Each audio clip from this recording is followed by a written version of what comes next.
स्वभक्ति श्रिया हरिपुरट सुंदर द्योति कदम्ब संदीपित सदा हृदय कंदरे स्फुरतु शचिनंदनः बर्हापीडाभिरामं मृगमदतिलकं कुण्डलाक्रान्तगण्डं कञ्जाक्षं कम्बुकण्ठं स्मितशुभगमुखं श्वाधरे न्यस्तवेणु श्यामं शन्तं त्रिभङ्गं रविकरवशनं भूषितं वैजयन्त्याः वन्दे वृन्दावनस्थं युवतिशतव्रतं ब्रह्मगोपालवेशं हा कृष्णकरुणा सिन्धु दीनबन्धु जगत्पते गोपेषु गोपिकान्त श्रीराधाकान्त नमस्तुते तप्तकाञ्चन गौराङ्गी श्रीराधे वृन्दावनेश्वरी वृषभानुसुते देवी तं नमामि हरिप्रिये नारायणं नमस्कृत्यं नरं चैव नरोत्तमं देवीं सरस्वतीं व्यासं ततो जयमुदीरये तुलसीकाननं यत्र यत्र पद्मवनानि च पुराणपठनं यत्र तत्र सन्निहितः हरिः जय रूप सनातन भट्ट रघुनाथ श्रीजीव गोपाल भट्टदास रघुनाथ এই ছয় গোসাইয়ের করি চরণ বন্দন যাহা হইতে বিঘ্ন নাশ অভীষ্ট পূরণ वंशा कल्पतरुभ्यश्च कृपा सिन्धुभैव च पतितानां पावनेभ्यो श्रीवैष्णवेभ्यो नमो नमः दुर्गमे पृथिमेन्धस्य स्खलत्पादगतिर्मुहुः स्वकृपाजष्ठिदानेन सन्तशन्तवलम्बनम्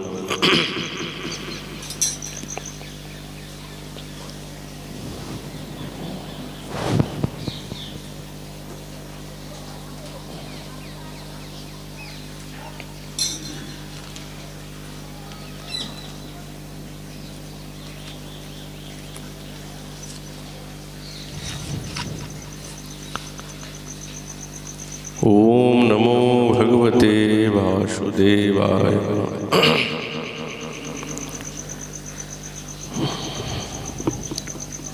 श्री श्री विलाप कुसुमांजलि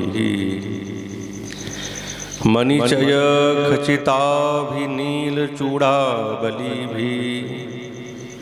हरिदयित कला द्वंद्वमिंदीवराक्षी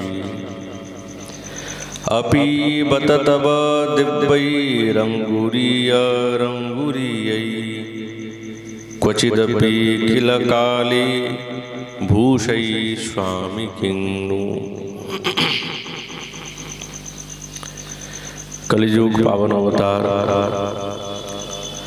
नदिया बिहारी लाल श्री कृष्ण चैतन्य महाप्रभु তার অপার কারণে আমাদের প্রপূজ্য চরণ শিল কাকা গুরুদেব মহারাজ গুরু গোপাল দাস বাবাজি মহারাজ ওনার বিরহ উৎসব উপলক্ষে এই 7 দিন ব্যাপী সেই সাক্ষাৎ রসময় কথা আচার্যপাদীর বিলাপ কুসুমাঞ্জলি গ্রন্থরত্নের যেরকম আচার্যপর আস্বাদন করাবেন আমরা সেই বিষয়েই উপস্থিত হয়েছি।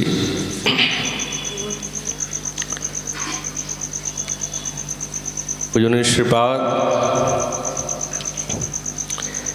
যেই রসের অনুসন্ধান তিনি দিচ্ছেন, এই রস তো এই প্রাকৃত জগতের রস না, অপ্রাকৃত জগতের বস্তু।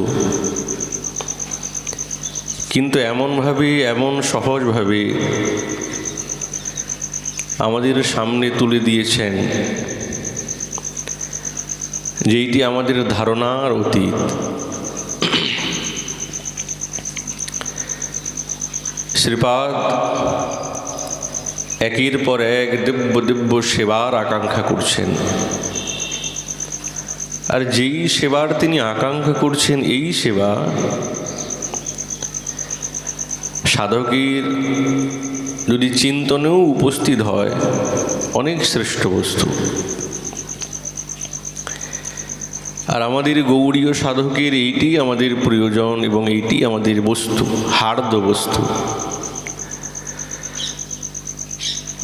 তো শ্রীপাদ প্রেমময়ী বৃন্দাবনেশ্বরীর শৃঙ্গারিতে উপস্থিত হয়েছেন, আর মনের মধ্যে একটি দিব্য আকাঙ্ক্ষা জেগেছে। সম্বোধন করছেন, হে ইন্দি বারাক্ষী, হে বৃন্দাবনেশ্বরী, আমি কি কখনো তোমার সেই হরিদ্বৈত বাহুযুগলে নীলমণি খচিত সেই নীল চূড়িকাদ্বয় এবং তোমার সেই অঙ্গুরীর বৃন্দে আমি দিব্য রত্নাঙ্গুরীও কি কোনোদিন পরাতে পারবো? যেই বস্তুর আকাঙ্ক্ষা করছেন, এটা অনেক ঊর্ধ্বের কথা, কিন্তু এটি আমাদের প্রাপ্য। শ্রীপাদ তিনি সাধকের কক্ষাতে দাঁড়িয়ে আর মহাভাব রাজ্যের কথা বলছেন। যখনই স্ফূর্তি হয়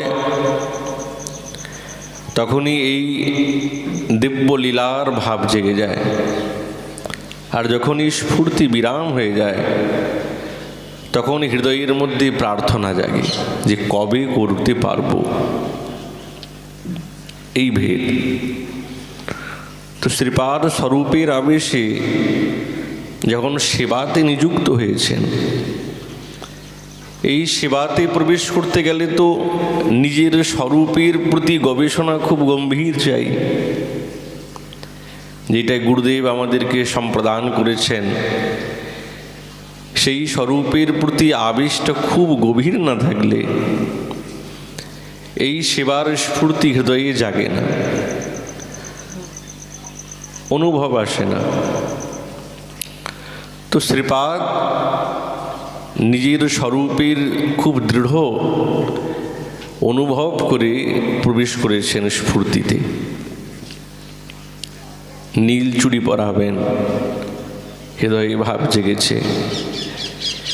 এই নীল চুড়ির মধ্যে আবার স্বর্ণমণি খচিত আছে,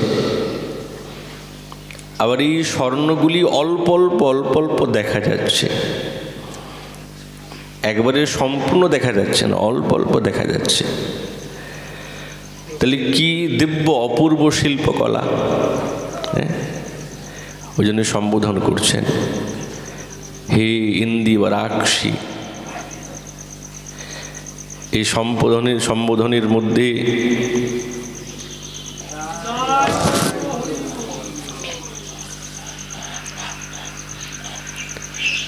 সম্পূর্ণ লীলা রস লুকিয়ে আছে। নীলচূড়ি দর্শনে অন্তরে যেইটি তিনি ভোগ করেছেন, যেইটি আস্বাদন করেছেন, সেই রূপেই তিনি সম্বোধন করছেন, হে ইন্দি বারাক্ষী। যেরকম পীতাম্বর শ্যামসুন্দর পরিধান করেন, এর উদ্দীপন পাওয়ার জন্যই তো, বৃন্দাবনেশ্বরী যাতে উদ্দীপক হয় এই জন্য তিনি পীতাম্বর ধারণ করছেন। বৃন্দাবনেশ্বরী নীল চূড়ি তাকে পরানো হচ্ছে, এতে সাক্ষাৎ গোবিন্দের স্ফূর্তি এবং উদ্দীপক হওয়ার জন্য। ভাবের ভিতরে ভাবের অভিব্যক্তি, মূর্তি আর ভাব, এটার মধ্যে কোনো প্রভেদ নেই, একই জিনিস। প্রেমের স্বরূপ দেহ প্রেম বিভাবিত, কৃষ্ণের প্রিয়সী পৃষ্ঠা শ্রেষ্ঠা জগতে বিদিত। বৃন্দাবনেশ্বরী তিনি হচ্ছেন গোবিন্দের সর্বশ্রেষ্ঠা। উনি ছাড়া উনি আর কাউকে জানেন না, আর কাউকে ভাবেন না। তো উনি যে পীতাম্বর পড়ছেন কেবলমাত্র বৃন্দাবনেশ্বরীর উদ্দীপক যাতে হয় তাই জন্য। শ্রীপাদ একটি পূর্ব রাগ দশার কথা বলছেন। বৃন্দাবনেশ্বরী গোবিন্দকে এখনো দেখেন নাই, আজ প্রথমবার দর্শন করছেন, সাক্ষাতে না। কেন সাক্ষাৎই দর্শন হলে তো সেই ভাবের প্রকাশ হবে না, অসাক্ষাতে কিন্তু দর্শন করেছেন। তখন নিজের সখীকে বলছেন, সজনী যব ধরি পেখিনু কান, তব ধরি জগভরি ভরল কুসুম সর, নয়নে ন হরিয়ান। যখন থেকে ওই শ্যামসুন্দরকে আমি দেখেছি, একবার এক ঝলক দেখেছি, তারপর থেকে এই জগতে আর কারোর প্রতি মন এবং এই নেত্রকে পরিতৃপ্ত করবে আমি এমন কোনো জিনিস পাই নাই। আর ভালো লাগছে না, আর কিছুই ভালো লাগছে না। নয়নে না হেরিয়ান। ভালোবাসার মূর্তি তো, ওই জন্য ভালোবাসার স্বরূপে ভালোবাসার দ্বারাই বোঝা যায়। কবি জয়দেব বলছেন, কুঞ্জে বিরোহিনী রায়, গোবিন্দের আসতে বিলম্ব হয়েছে, বৃন্দাবনেশ্বরী মানিনী হয়ে বসেছেন।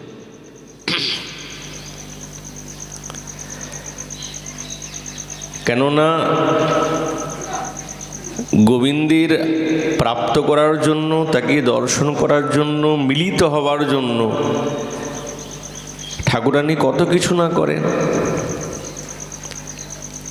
সখীর হাত ধরে বলছেন, বধূর লাগিয়া সেজ বিছাইনু, গাঁথিলু ফুলের মালা, তাম্বুল সাজাইনু, দীপ উজারলু, মন্দির হইল আলা, সই পাছে এসব হইবে আন, সে হেন নাগর গুণীর সাগর, কাহিনা মিলল কান। আচ্ছা বলো তো, এখনো কেন আসে নাই? যার জন্য সুন্দর সেজ বিছিয়েছি, সুন্দর সুন্দর পুষ্প সঞ্চয় করে আমি যার জন্য স্তবকদ্বন্দ্ব মালা গ্রন্থন করলাম, তাম্বুল সাজালাম, কুঞ্জে দ্বীপ জ্বালালাম, এই দ্বীপের মন্দ মন্দ বাতির দ্বারা আলোকিত হয়েছে কুঞ্জ মন্দির, কিন্তু এখনো তোর শ্যাম আসে নাই। তিনি তো সাক্ষাৎ গুণীর সাগর, সে তো আসে নাই। আমি যে এই কুঞ্জ মন্দিরে এসেছি, আমার কি আসা অত সহজ? কত বাধা, কত বিপত্তি, কত কিছু কথা, সব কিছুকে অতিক্রম করে তবে তো কুঞ্জ মন্দিরে আসি। সখী কি বলছে, শাশুড়ি ননদে বঞ্চনা করিয়া, আইনু এই গহন বনে, বড় সাদ মনে, এই রূপ যৌবনে, মিলব বধুর সনে। কিন্তু পথ পানে চাহি কত না রহিব, কত প্রবোধিব মনে, রসিক শিরোমণি আসিব এখনি, বড়ু চণ্ডীদাস ভনে। তো মনটা খুব চঞ্চল হয়ে গেছে, আর কিছু ভালো লাগছে না, অস্থির। বারবার ওই পথের দিকে তাকিয়েছেন, শ্যামসুন্দর আসবেন, কিন্তু কই কোনো সংবাদ নেই, কোনো গন্ধ নেই। তাহলে কি তিনি আসবেন না? আমি সকলকে বঞ্চনা করে এই গহন বনেতে এসে উপস্থিত হয়েছি, আর কি গোবিন্দের সঙ্গে আমার দেখা হবে না? মনের মধ্যে বিরহ এসেছে। রূপ গোস্বামী পাদ বলছেন, যতক্ষণ বিরহ না আসে ততক্ষণ এই হৃদয়ের যে প্রেমের উল্লাস এটা পরিবর্ধিত হয় না। বিরহ চাই, যেখানে যত গম্ভীর বিরহ হবে সেখানে ততটাই এই মধুর রসের প্রাচুর্য বাড়বে। বৃন্দাবনেশ্বরী হৃদয়ের মধ্যে বিরহ এসেছে, গোবিন্দ আসছেন না। তখন সখী প্রবোধি বলছে, তুমি চিন্তা করো না, সেই রসিক শিরোমণি নিশ্চয়ই শীঘ্রই আসবে, কোনো চিন্তা নাই। কিন্তু বৃন্দাবনেশ্বরী তো তিনি এসব মানতে রাজি না।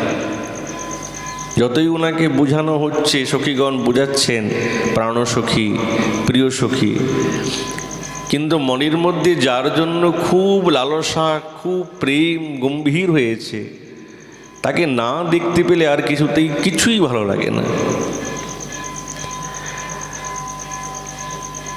কারো কাছ থেকে কান ফুসাফুসি শুনেছেন যে গোবিন্দ অন্য কোথাও আছেন, আরো অভিমান এসে গেল। সই কে মনে ধরিব হিয়া, ও সখী বলো তো কি করে আমি আমার হৃদয়টা ধারণ করতে পারবো? আমার বধুয়া আন বাড়ি যায় আমার আঙিনা দিয়া,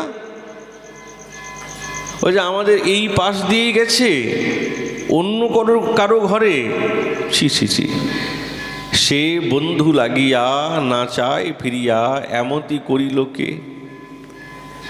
গোবিন্দ আমার কাছ দিয়ে গেছে এই দিক দিয়ে, শুনেছেন কথাটা সত্য না মিথ্যা এটা কোনো নেই, শুনেছেন তো। ঠাকুরানীর হৃদয়ে জেগেছে, আমার আঙিনার সামনে দিয়ে গেছে, এই কুঞ্জ মন্দিরের সামনে দিয়ে গেছে, আমার দিকে এই দিকে ফিরে তাকালো না। এরকম কে করলো বলো তো? কে করেছে? যে করেছে তারও এরকম হওয়া উচিত। বৃন্দাবনেশ্বরী বলছেন, যে করেছে তারও এইরকম হওয়া উচিত। যাহার লাগিয়া সব ত্যাগিনু লোকে অপযশ কয়, সেই গুণনিধি ছাড়িয়া প্রীতি আর নাহি কার হয়। আপনা আপনি মন বুঝাইতে পরতিতে নাহি হয়, পরের পরাণ হরণ করিলে কাহার পরাণে সয়। বৃন্দাবনেশ্বরী বলছেন, আমার তো প্রাণ সাক্ষাৎ গোবিন্দ, আমার প্রাণকে যে হরণ করেছে, তো যে যার প্রাণকে হরণ করে সে কি স্থির থাকতে পারে? থাকে না। যুবতী হইয়া শ্যাম ভাঙাইয়া এমতি করিল কে, আমার পরাণ যেমতি করিছে তেমতি হউক সে। তো ঠাকুরানী মনে মনে ভাবছেন, যে করেছে, যে যুবতী করেছে তারও এই রকমই হওয়া উচিত, তারও এরকম হোক। এটা হচ্ছে ভাবোল্লাস। বৃন্দাবনেশ্বরী বিরোহিণী হয়ে কুঞ্জ মন্দিরে বসে আছেন, গোবিন্দ কেন আসেন নাই? সখী বৃন্দাবনেশ্বরী এই বিরোহী ভাব দশা দেখে গোবিন্দের কাছে গেছেন। ইনি হচ্ছেন আপ্তদূতী। আপ্তদূতির স্বভাব যে কোনো প্রকারে বৃন্দাবনেশ্বরীর প্রতি নায়ককে অভিমুখ করা, তিনি হচ্ছেন আপ্তদূতী যে কোনো প্রকারে। আর তারা বাচনভঙ্গি, ব্যবহার এবং মিষ্ট মিষ্ট কথাতে সুবিখ্যাত, যেটি আর কেউ হতে পারেন না। ওই জন্য বেশিরভাগ আপ্তদূতী প্রিয় সখীরাই হয়।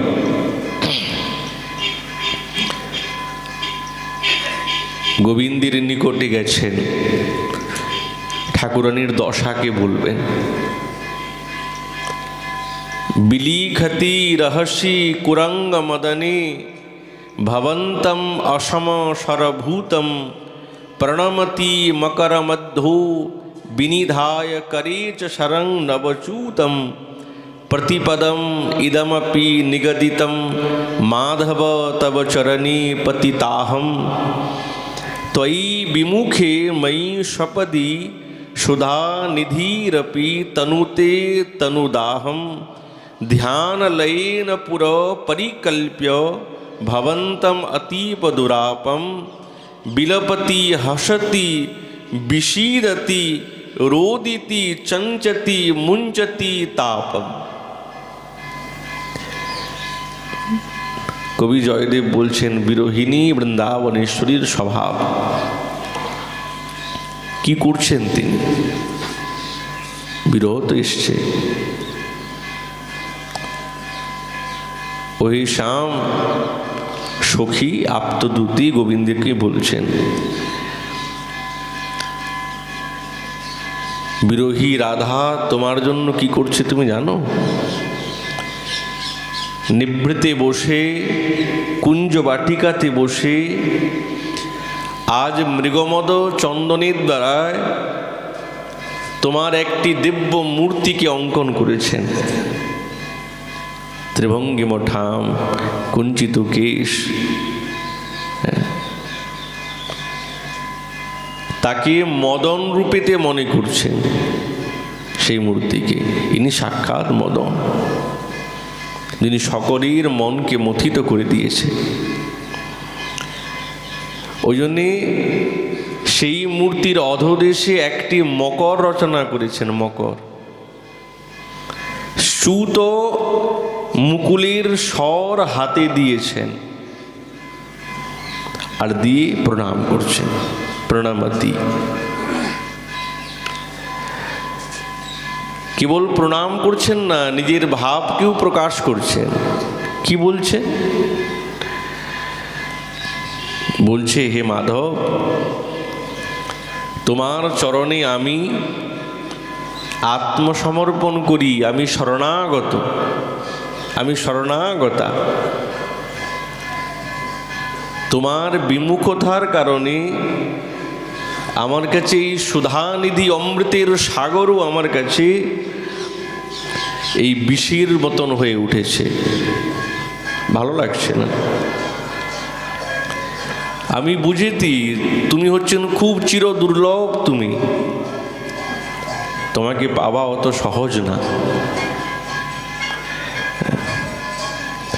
কিন্তু আমি তোমাকে ধ্যানে পেয়েছি, চিন্তনে পেয়ে গেছি। ওই জন্য আমার মনে হচ্ছে যে এটি সত্য, এটি ধ্যান না, এটি বাস্তব। কখনো বিরহ নিবেদন করতে করতে কাঁদছেন সেই মূর্তির নিকটে যেটি অঙ্কন করেছেন। কখনো নিকটে আছে ইনি আমার সামনে, ওই জন্য হাসছেন। কখনো মনে মনে ভাবছেন বুঝি ইনি আমাকে ছেড়ে চলে যাবেন। কি চলে যাচ্ছেন? তখন মনের মধ্যে বিষণ্ণতা এসে উপস্থিত। কখনো বা বারবার ফিরে তাকাচ্ছেন যেন সেই মূর্তিকে তিনি বারংবার আলিঙ্গন করতে চান, যাতে হৃদয়ের সমস্ত জ্বালা দূর হয়ে যাবে। ভাবছে মহাভাববতী তো বৃন্দাবনেশ্বরী, কেবল মহাভাববতী নয়, মাদনাক্ষ মহাভাববতী। মহাভাববতী বললে তো সকলেই পড়ে যান, কিন্তু তো মাদনাক্ষ মহাভাববতী। তার শৃঙ্গার, তার ভাব, তার ভঙ্গি সবই কিন্তু এই মাদন রসের দ্বারাই একবারে সুসজ্জিত, গঠিত হয়েছে। আমি অযোগ্যা দাসী, আমি কি সেই শৃঙ্গার রসের কথা বুঝতে পারবো? কিন্তু আচার্যপাদ তারা তো যোগ্যার দাসী, তারা সেই শৃঙ্গার রসের দ্বারায় নিরন্তর আস্বাদন করছেন। ওজনের সামনে নীল চুড়ি নিকটে নিয়ে এসছেন, যার মধ্যে স্বর্ণমণির দ্বারাই খচিত অল্প অল্প স্বর্ণ দেখা যাচ্ছে, চকচক করছে। সেই নীল চুড়ির ভিতরে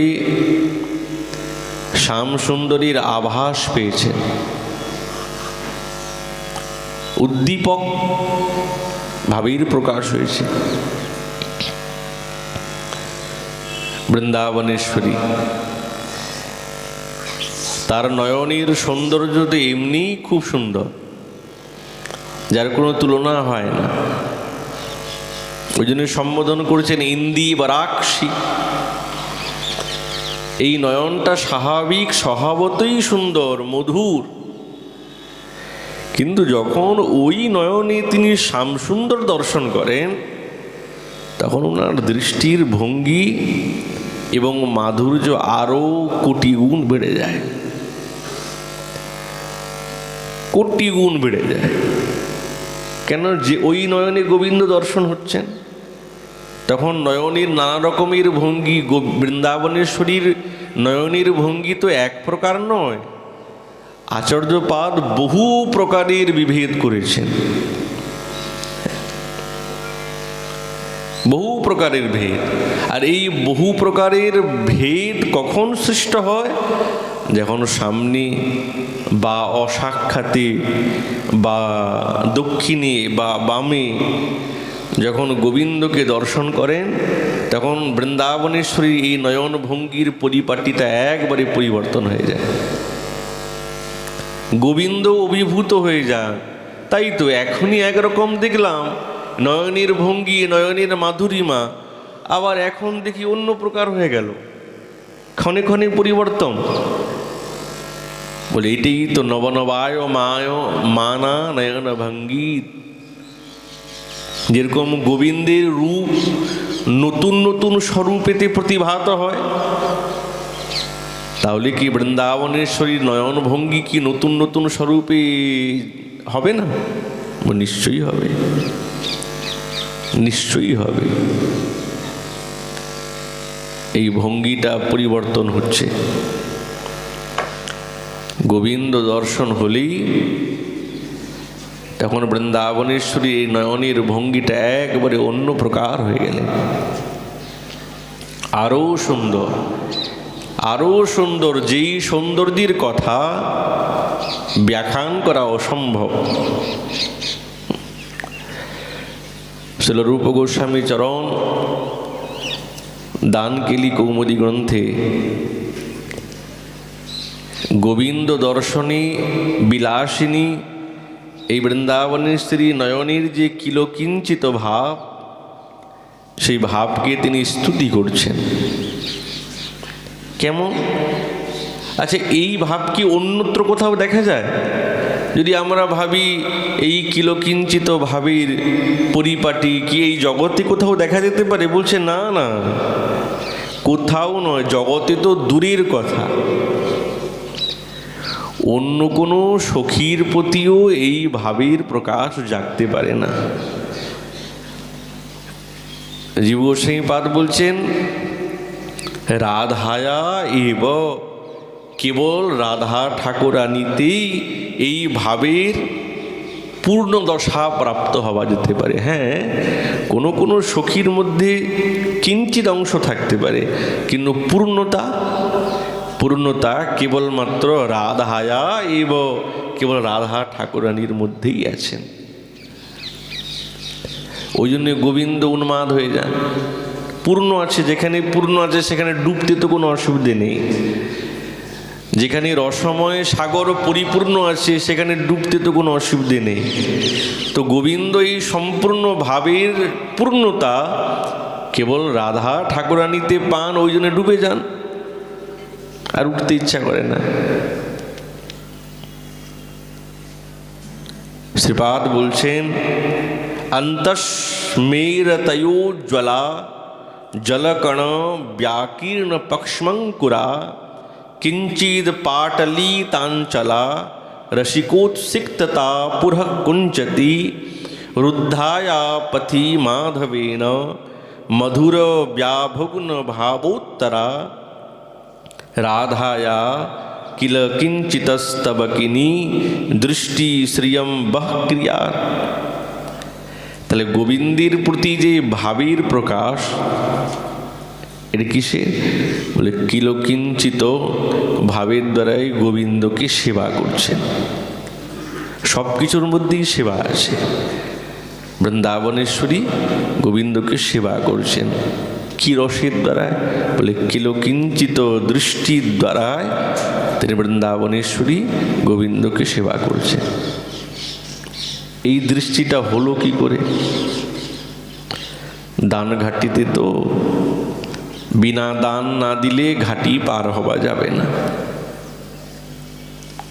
দাঁড়াও, কোথায় যাবে?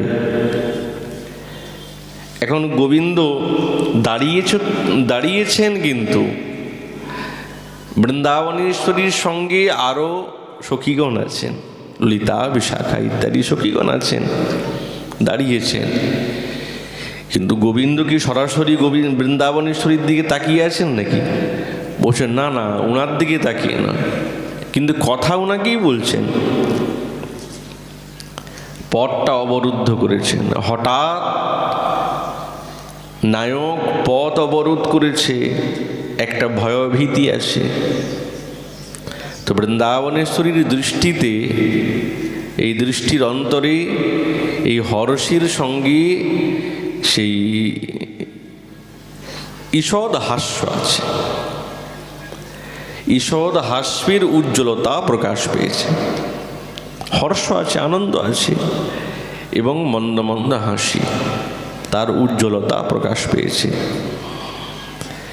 এবং নয়নের পক্ষ্মদ্বয়, এই পক্ষ্মগুলি একটু একটু অশ্রুকণার দ্বারাই পরিব্যাপ্ত, অল্প অল্প জলকণা আছে। যেই দৃষ্টির প্রান্তভাগে একটু রক্তিমা ধারণ করেছেন, লাল লাল হয়েছে প্রান্তভাগ। প্রান্তভাগ মানে এইটি না, এই দিকের প্রান্তভাগ। আকর্ণ বিস্তৃত নয়নং প্রান্তম, এই কর্ণের দিকে যেই ভাগটি একে প্রান্ত বলে। প্রান্তভাগের অল্প অল্প একটু লাল লাল হয়েছে রক্তিমা। তার মধ্যে দিব্য রসিকতার অভিষিক্তা হয়েছে, আর সঙ্গে গোবিন্দের অগ্রভাগে কুঞ্চিত, একটু কুঞ্চিত নয়নটি, নয়ন তারকা একটু একটু বক্রভাব। এই কয়েকটি ভাব একই সঙ্গে নয়নের মধ্যে বিরাজিত আছেন। সঙ্গে সঙ্গে সেখানে এসে গেল কিল কিঞ্চিত। তাহলে কেমন অপূর্ব শোভা, অপূর্ব তার মাধুরী। আর সেই কিলকিঞ্চিত এই দৃষ্টি এবং দর্শনরূপী ভাবপুঞ্জের এই পুষ্পগুচ্ছের দ্বারায় তিনি গোবিন্দের প্রতি এই দৃষ্টিরূপী সেবা করছেন। শ্রীপাদ বলছেন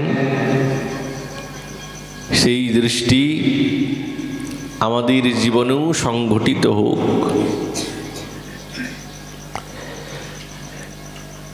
বৃন্দাবনেশ্বরীর কাছে কালো বস্তু খুব প্রিয়, খুব ভালোবাসেন তিনি কালো বস্তু। কালো হোক, কালো শব্দের অর্থ এখানে কালো তো আছেই, নীল।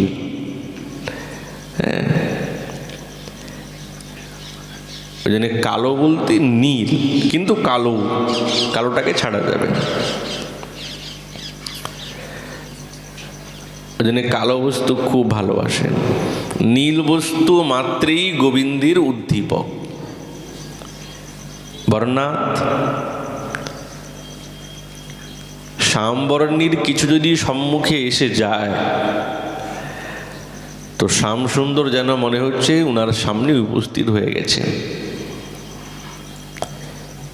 গোবিন্দ একবারে মূর্ত হয়ে দাঁড়িয়েছে, এইরকম মনে হয়। সরস্বতী পাদ রাধা রস সুধানিধি গ্রন্থরত্নে বলছেন, কৃষ্ণপক্ষ নবকুবলয়ম কৃষ্ণ সারস্তমালা নীলাম ভূদস্তব রুচিপদম নাম রূপৈশ্চ কৃষ্ণ কৃষ্ণে কস্মাত্তর বিমুখতো মোহন শ্যাম মূর্ত্য়া ঋতুক্ত্বা ত্বাং প্রহসিতো মুখী কিং নু পশ্যামি রাধে। সখী বলছেন কৃষ্ণপক্ষ নীলকমল, নবকুবলয় বলতে নীলকমল, আর তমাল আর নবজলধর মেঘ আর যমুনা, এর নাম এবং রূপের মধ্যে সাম্যতা আছে বলে তোমার খুব প্রিয়। এটা আমি জানি, তুমি খুব ভালোবাসো, কিন্তু সেই মোহন শ্যামসুন্দর তার প্রতি তোমার এত বিমুখতা কেন? কেন বিমুখ? এত রাগ করেছ কেন? তো শ্রীপাদ বলছেন কারণটা তুমি বলো। যেহেতু বৃন্দাবনেশ্বরীর প্রেমের ভাষা তো খুব গভীর, ওই জন্যে যখন মান অভিমান আসে তখন অন্যরকম ভাব ভাষা, আর যখন মান অভিমান নাই তখন অন্যরকম ভাব ভাষা, দুই রকম ভেদ হয়ে যায়। ওই জন্য শ্রীপাদ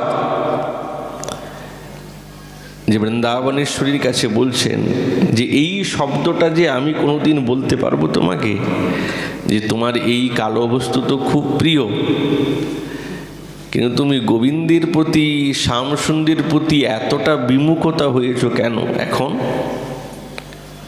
এই কথা কবে বলবো? তো শ্রীপাদ বৃন্দাবনেশ্বরীর পক্ষে না গোবিন্দের পক্ষে? এই কথাতে তো বোঝা যাচ্ছে যে গোবিন্দের পক্ষে। বলছেন না,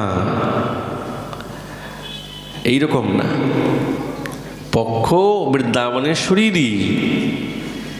কেন? তার মনের মধ্যে এই মানটাকে প্রশমিত করিয়ে গোবিন্দের সঙ্গে মিলিত করিয়ে দেবেন, এই ভাব হৃদয়ের মধ্যে শ্রীপাদের আছে, শ্রীপাদের আছে।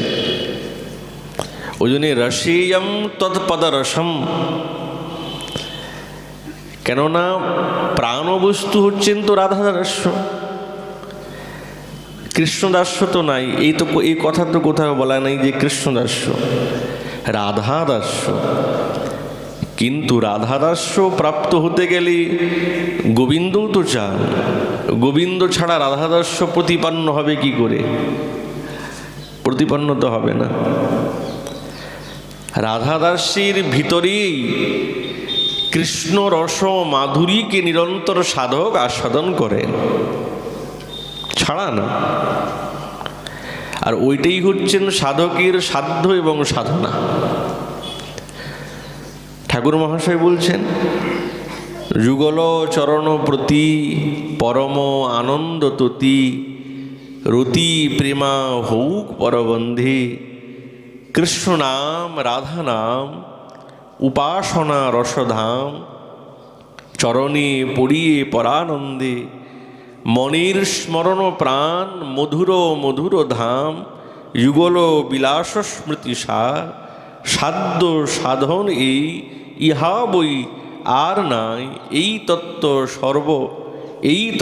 সর্বতত্ত্ব সার। যুগল তো চাই। সাধক দশাতে বিরহের যখন খুব আতিশয্য এসে যায়, যখন কানতে কানতে সাধকের স্ফূর্তি আসে একের পরে, আর এই স্ফূর্তির কারণে তখন এই মনের ভাবগুলিকে প্রকাশ করে। আজ বৃন্দাবনেশ্বরী স্বাধীন ভর্তিকা হয়েছে। এখন স্বাধীন ভর্তিকা কাকে বলে?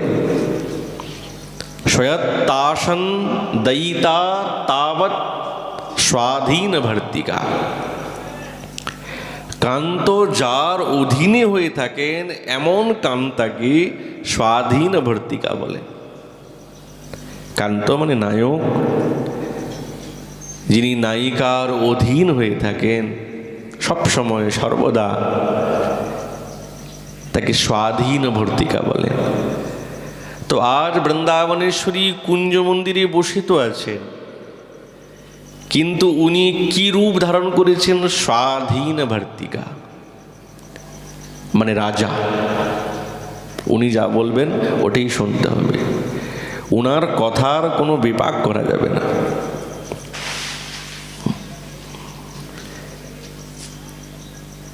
আজ শ্রীমতী নিজের বেশ রচনা করবেন, মঞ্জুরিগণ সামনে চারিপাশে আছেন। তো কিঙ্করী বলছে, রায় আমার বড় ইচ্ছা আজ তুমি দিব্য দিব্য পুষ্পের দ্বারা শৃঙ্গার করো। তো কিঙ্করীর ইচ্ছাতে বৃন্দাবনেশ্বরীরও মনের মধ্যে ভাব জেগে গেছে। ঠিক বলেছি, আমারও না অনেক দিন ধরে ইচ্ছা ছিল যে ফুলের দ্বারায় আমি সুন্দর ঘোঁপা বানাবো, মালা বাজুবন্ধ এগুলো সব পরব, কিন্তু ভালো ভালো ফুল চাই। কিঙ্করী বলছেন বৃন্দাবনেশ্বরীকে, রায় কিন্তু ভালো ভালো ফুল চাই। বলছে, হ্যাঁ ভালো ভালো ফুল তো নিয়ে আসতেই হবে। তাহলে শ্যামসুন্দর তুমি এক কাজ করো, তুমি তো কোনো কিছু কাজ করছো না, যাও গিয়ে এই কুঞ্জের মধ্যে সুন্দর সুন্দর ভালো ভালো ফুল তুলে নিয়ে আসবে, যাও। আদেশ। স্বাধীন ভর্তিকা স্বরূপে কান্তা বৃন্দাবনেশ্বরী গোবিন্দকে আদেশ করছেন, যাও ফুলে কোনো ত্রুটিয়াতে না থাকে। তো কিঙ্করী আরও সঙ্গে সঙ্গে বলছেন, হ্যাঁ হ্যাঁ বঁখাগুলো দিতে থাকে, বঁখা ছাড়া কিন্তু ফুলে কোনো কাজ হবে না, বঁখা থাকা চাই। তো গোবিন্দ বলছেন, যথা আজ্ঞা। গেলেন ফুল তুলতে, আসতে একটু দেরি হয়ে গেছে। ফুল তুলে এখন এত ফুল তুলতে গেলে ভালো ভালো করে ফুল তুলতে হবে, বঁখা থাকা চাই, মালা গাঁথা হবে, তো বঁখা ছাড়া মালা গাঁথা হবে কি করে? তো গোবিন্দ খুব প্রেমের সঙ্গে নানা কুঞ্জ বাটিকাতে পুষ্প চয়ন করে, আর খুব প্রেমের সঙ্গে তিনি সেই কুঞ্জ মন্দিরে আবার উপস্থিত হয়েছেন। কিন্তু হায় হায়, এ কি কথা! যাওয়ার সময় তো ভাবভঙ্গি অন্যরকম ছিল, কিন্তু এখন তো একবারে পরিবর্তন হয়ে গেছে। এ কি! বৃন্দাবনেশ্বরী মানিনী হয়ে গেলে। হায়, আমি কি করলাম! মুখ ফিরিয়ে তাকিয়েছেন, মুখ ফিরে আছেন, গোবিন্দর দিকে তাকানো নাই, কোনো কথাবার্তা নেই, কিচ্ছু নেই, যেন চিনেনি না, মনে হচ্ছে কোনো অপরিচিত। এই মানটা কি কারণ না অকারণ?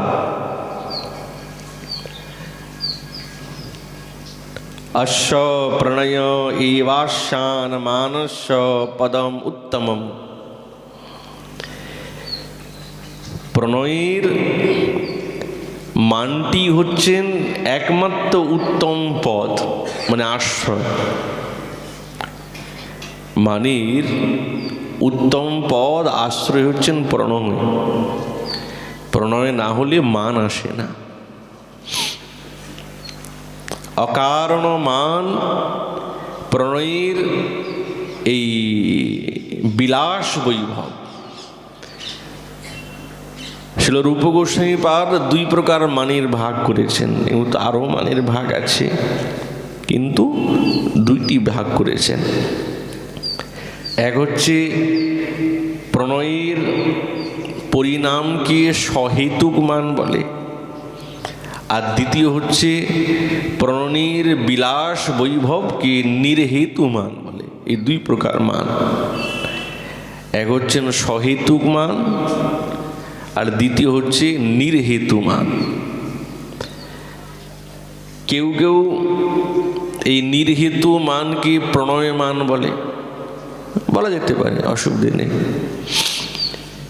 কিন্তু এই সহেতুক মান, এটি কিন্তু সাম, ভেদ, ক্রিয়া, নতি, দান, উপেক্ষা ইত্যাদি এই নানা রসকে আশ্রয় করে তবে যে এই মানকে খণ্ডন করা যায়। কিন্তু নির্হেতু মান নিজে নিজেই কখনো কখনো বা কখনো কখনো অল্প উপায়েতে এই মানকে প্রশমন করা যায়। তো কেমন নির্হিত মানটা কেমন? কেন আজ বৃন্দাবনেশ্বরী যে মানটা হয়েছে, এটি হচ্ছে নির্হেতু মান, কোনো হেতু নাই, মানে অকারণ মান। আর মানিনী না হলে রসের পুষ্টতা আসে না। তিনি হচ্ছেন মানিনী, রসের পরিপোষক এই মানই তো, প্রণয়ের পরিপাক দশা। শিল রূপ গোস্বামী আর বলছে যে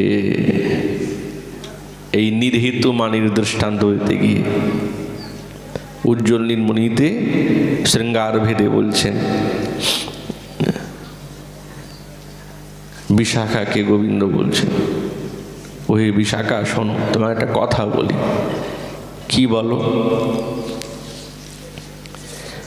একবার কি হয়েছে, আমি আর রায় দুজনে এই যমুনার নির্জন কুঞ্জিতে বসেছি, কেউ নাই।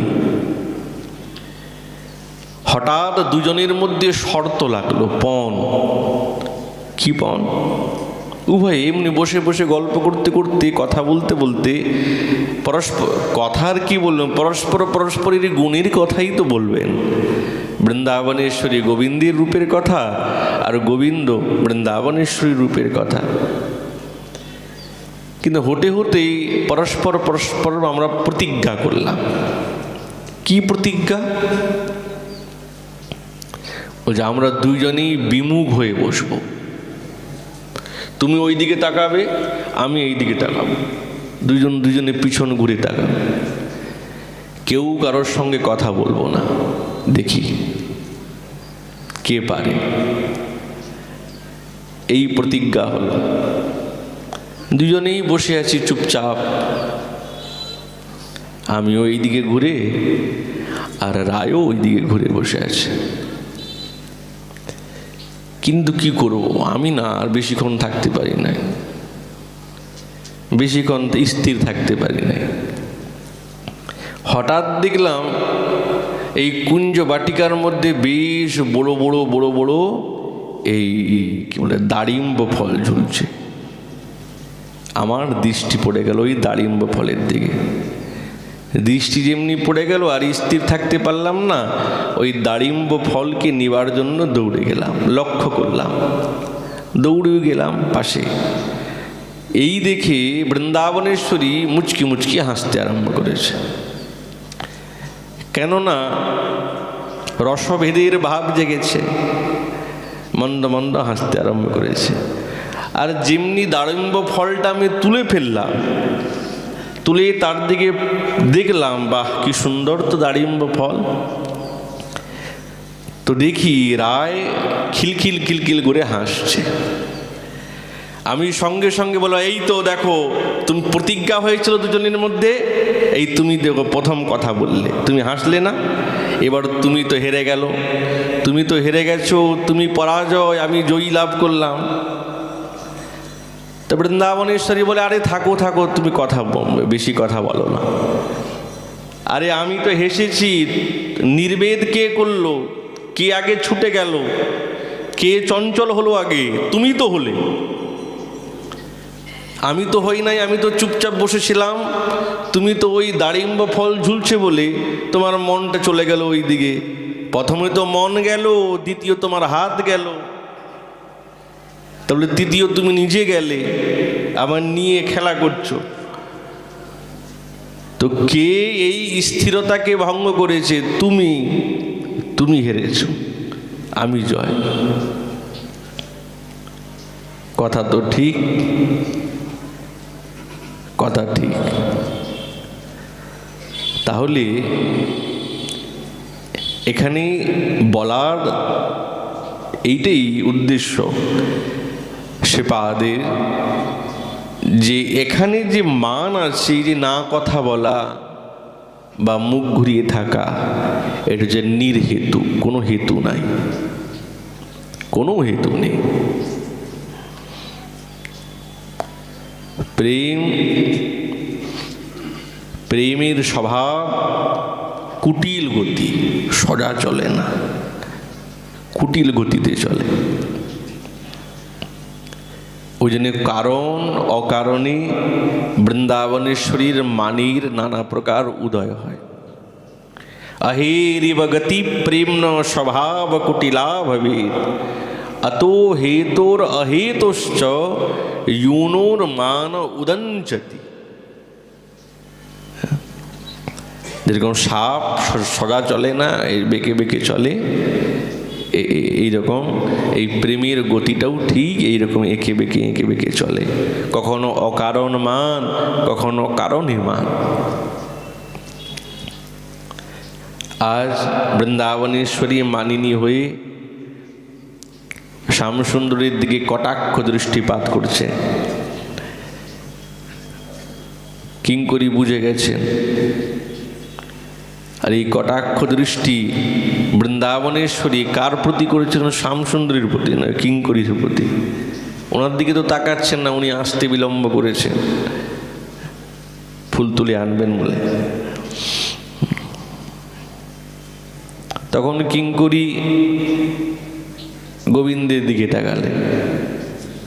তো গোবিন্দ বলছেন কানে কানে, আরে কিসের জন্য মান হয়েছে, আমি কি দোষ করলাম? হ্যাঁ, তুমি একটু বলো না। উনি নিজেও সাহস পাচ্ছেন না কিঙ্করীকে দিয়ে বলাবেন। তখন কিঙ্করী নিবেদন করছেন, রায় কি ব্যাপার? শ্যাম বস্তুগুলি তোমার নিকটে খুব মধুময়, খুব সৌন্দর্যময়, খুব প্রিয়, খুবই প্রিয়। আর সাক্ষাৎ শ্যামসুন্দর তোমার সামনে দাঁড়িয়ে আছে, কি কারণে তোমার এইরকম বিমুখতা? কেন বিমুখ ভাব তুমি অবলম্বন করেছো? কৃষ্ণপক্ষ, নীল কমল, কৃষ্ণ সার মৃগ, তমাল তরু, নবজলধর মেঘ এবং যমুনা তোমার তো খুব প্রিয়। কেন প্রিয়? কৃষ্ণপক্ষ। কৃষ্ণ পক্ষেতে গোবিন্দ কৃষ্ণের নামের সাম্যতা আছে, ওই জন্য অধিক প্রিয়। বলে কেবল নামের সাম্যতা নয়,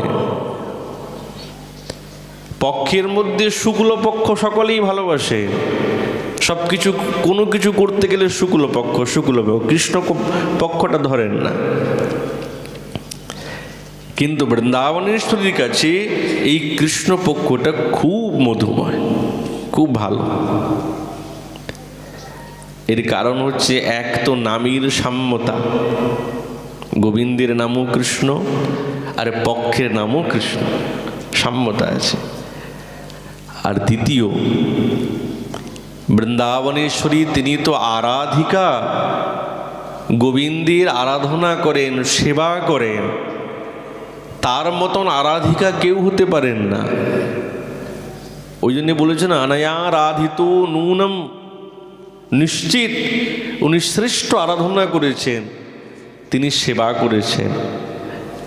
তো কৃষ্ণ সেবা বা কৃষ্ণ আরাধনার জন্য তিনি তো নিকুঞ্জে অভিসারিকা হন গোবিন্দ সেবার জন্য। তো এই নিকুঞ্জে অভিসারিকা হওয়ার জন্য কেবলমাত্র কৃষ্ণ পক্ষই বৃন্দাবনেশ্বরীর কাছে খুব খুব হচ্ছেন তার অধিক থেকে অধিক প্রিয়। কেননা শুক্লপক্ষে ঘর থেকে কি করে বেরোবেন, শুক্লপক্ষে সব কিছু দেখা যায়। দেখুন পূর্ণ শশধরের উদয় হয়, সব কিছু দেখা যাচ্ছে, তো দেখা যায় অনেক দূর পর্যন্ত দেখা যায়। তাহলে অভিসারিকা হতে গেলে তো বাধা, কিন্তু কৃষ্ণপক্ষে কিচ্ছু দেখা যায় না। তাহলে কৃষ্ণপক্ষ বৃন্দাবনেশ্বরীর অভিসারিকা হওয়ার জন্য একমাত্র হার্দ, অনুকূল। ওই জন্য ঠাকুরানী কৃষ্ণপক্ষকে খুব ভালোবাসে। নীলকমলকে কেন ভালোবাসছে? এই নীলকমলের মধ্যে এক তো সুন্দরতা, আবার কমনীয়তা, আবার স্নিগ্ধতা, আবার সৌরভ। এই গুণেতে, সৌরভ এবং তার মাধুর্য গুণেতে গোবিন্দের উদ্দীপন হৃদয়ের মধ্যে ঘটিয়ে দেন এই নীলকমল। আর বৃন্দাবনেশ্বরী সেই নীলকমলের কখনো হার পরিধান করেন, কখনো নিজের কর্ণভূষণ করে রাখেন। ওই জন্যে এই নবকুবলয়, এই নীল পদ্মফুল বৃন্দাবনেশ্বরীর খুব অতি প্রিয় বস্তু। কৃষ্ণ সার মৃগ, উনিও তো প্রিয়। বলছে হ্যাঁ, উনিও প্রিয়। এক তো নামের সাম্যতা আছে, এই জন্য বৃন্দাবনেশ্বরী খুব প্রিয়, নাম এক। আর দ্বিতীয় হচ্ছে কি, যে কৃষ্ণকে যারা সার করে নিয়েছেন তবেই হচ্ছেন কৃষ্ণ সার। নামের ব্যুৎপত্তিতে কত শ্রেষ্ঠ বস্তু। বৃন্দাবনেশ্বরীর মনে হচ্ছে এই কৃষ্ণ সার মৃগগুলি হচ্ছেন খুব ধন্য, কেবল ধন্য নয়, ধন্যাতি ধন্য। যেহেতু যখন গোবিন্দ বনে গিয়ে ওই বংশীর আলাপ করেন, তখন এই কৃষ্ণ সার হরিণীগণ সব কিছু ত্যাগ করে আর গোবিন্দের দিব্য বেণুর সুর শ্রবণ করতে করতে উন্মাদ হয়ে যায়, স্থির হয়ে যায়। তাছাড়া এই কৃষ্ণ সার হরিণীগণ যখন গোবিন্দের নিকটে আসেন আর নিরন্তর তার দিকে অপলক দৃষ্টিতে তাকিয়ে থাকেন, কৃষ্ণ সার মৃগগুলি তারা কিন্তু কোনোদিন বাধা দেয় না, কোনোদিন বাধা দেয় না। তারা গোবিন্দের সেবা করেন এই নিজের দর্শনরূপী অর্ঘ্যের দ্বারা, দৃষ্টিরূপী অর্ঘ্যের দ্বারা। এদের কাছে তো আর কিছু নেই। ঠাকুরানী তো মনে মনে ভাবছেন, যদি আমি কৃষ্ণসার হরিণী হতে পারতাম তাহলে আমিও তো বনের মধ্যে গিয়ে এই দর্শন দৃষ্টিরূপী অর্ঘ্যের দ্বারায় শ্যামসুন্দরকে পূজা করতাম। এই জন্য কৃষ্ণসার মৃগগুলি বৃন্দাবনেশ্বরীর খুব প্রিয়। তমাল তরু ঠাকুরানীর খুব প্রিয়। কৃষ্ণের এই মনোরম অঙ্গ রুচির উদ্দীপন করিয়ে দেয় এই তমাল বৃক্ষ। দূরত অবলোকন মাত্রা। ওই জন্যে বৃন্দাবনেশ্বরীর খুব প্রিয়। কৃষ্ণ আলিঙ্গন পাইনু জনম সফলে, সেই সুখে মগ্ন রহে বৃক্ষ করি কোলে। ওটাকেই গোবিন্দ বলে মনে করেছেন, ঠাকুরানী ধরেছেন ভালো করে। তাহলে এই সুখটা প্রদান করেন তমাল বৃক্ষ।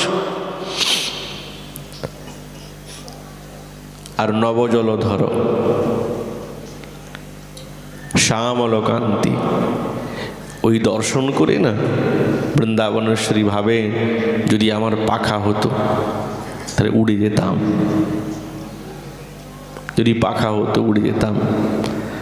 আ কিংবা কথনীয় অনদ্দৈশতে দৈবাদ নবাম বোধরে দৃষ্টে তং পরিরব্ধুম মুত সুকমতি পক্ষদ্বৈ মিচ্ছতি। শ্রীপাদ বিদগ্ধ মাধবী বলছেন, যদি পাখা হতাম তাহলে উড়ে যেতে পারতাম। আর যমুনা নামে রূপে এই তুল্য বলে খুব প্রিয়। কালো বস্তু মাত্রেই গোবিন্দের বৃন্দাবনেশ্বরীর খুব প্রিয়। ওই জন্য সখীগণ কিঙ্করীগণ নীল বসন, নীল চুড়ি, কালো কস্তুরী, কালো কজ্জল, এই বেশভূষার দ্বারাই তিনি সম্পাদিত করেন, ঠাকুরানীকে সাজান। ঠাকুরানী এইগুলি খুব ভালোবাসেন।